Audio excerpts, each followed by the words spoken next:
আমরা প্রায় দেখি বাজারের মিষ্টির দোকানগুলো আমার হিন্দু ভাইদের। লালমনির হাটে মিষ্টির দোকান, দইয়ের দোকান কারা চালায়? হিন্দুরা চালায় না। তারপরে যে বারবার সব চুল কাটে যে নাপিত, অধিকাংশ নাপিতের দোকানে কারা? আমার হিন্দু ভাইরা। তা আপনি চুল কাটতে পারবেন কিনা বলেন? পারবেন। তার দোকান থেকে দই মিষ্টি কিনতে পারবেন কিনা? হ্যাঁ, আমার মুসলিম ভাইয়ের দোকান থাকলে ওইটার আমি বেশি প্রায়োরিটি দিব, ঠিক কিনা? কিন্তু যদি তাদের সার্ভিস নিতে চান, প্রোডাক্ট নিতে চান, পারবেন। তার দলিল সহিহ বুখারী, আম্মা জান আয়েশা রাদিয়াল্লাহু তাআলা আনহা বলেন, ইশতারা রাসূলুল্লাহ সাল্লাল্লাহু আলাইহি ওয়াসাল্লাম মিন ইয়াহুদিয়িন তুআমান ওয়া রাহানাহু দিরআহু মিন হাদিদ। রাসূল সাল্লাল্লাহু আলাইহি ওয়াসাল্লাম এক ইহুদির কাছ থেকে, কার কাছ থেকে? সবাই বলে নাই কার কাছ থেকে?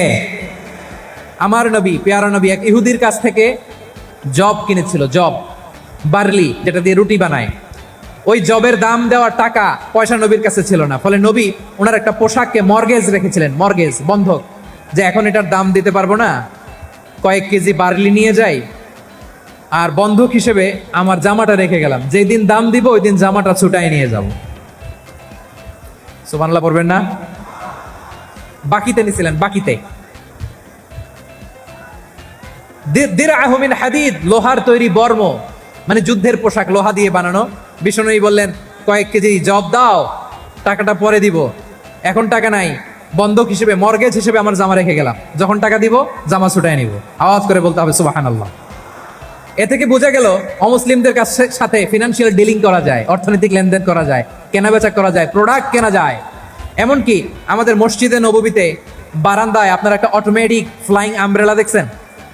সূর্য যখন বাড়ে মসজিদে নববীর বারান্দায়, ইয়ার্ডের মধ্যে অটোমেটিক্যালি কিছু আমব্রেলা আছে, সাঁ করে খুলে যায়, আর সূর্যের তাপ লাগে না। আবার সন্ধ্যাবেলায় এই আমব্রেলাগুলো ওরা ক্লোজ করে ফেলে, দেখেন নাই না? দেখছেন? এই মসজিদে নববীকে সর্বোচ্চ উন্নত মানের কনস্ট্রাকশন ইনফ্রাস্ট্রাকচারে ডেভেলপ করার জন্য কর্তৃপক্ষ কিছু অমুসলিম ইঞ্জিনিয়ারের, ডিজাইনারের সহায়তা নিয়েছিল। সুবহানাল্লাহ বলেন। কোন দলিলের ভিত্তিতে? এই দলিলের ভিত্তিতে যে বিষ্ণু ইসা ইসলাম অমুসলিমদের সাথেও লেনদেন করেছেন। আওয়াজ করে বলতে হবে আল্লাহু আকবার। শুধু তাই নয়, ইন কেস অফ ইমার্জেন্সি, প্রয়োজনে ইসলামের খাতিরে, ইসলামকে সামনের দিকে এগিয়ে নিয়ে যাওয়ার জন্য অমুসলিমদের সাপোর্ট নেওয়া জায়েজ আছে। সুবহানাল্লাহ বলেন। অমুসলিমদের সাপোর্ট নেয়া, তাদের থেকে অর্থ নেয়া, পলিটিক্যাল সাপোর্ট, পলিটিক্যাল অ্যাসাইলাম নেওয়া জায়েজ আছে। আমাদের অনেক বিশ্ববরেণ্য দায়ীরা আমেরিকায় অস্থায়ীভাবে অ্যাসাইলাম নিয়ে থাকে, নিজের দেশে গেলে ফাঁসিতে ঝুলাই দিবে। যুগ যুগ ধরে দায়ীদের উপরে এরকম অত্যাচার আর নির্যাতন আছে না নাই?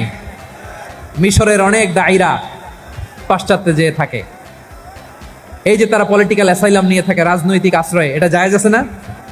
এটা যে জায়েজ আছে তার প্রমাণ স্বয়ং বিশ্বনবী সাল্লাল্লাহু আলাইহি ওয়াসাল্লাম পলিটিক্যাল সাপোর্ট নিয়েছিলেন অমুসলিমদের কাছ থেকে। সুবহানাল্লাহ বলেন।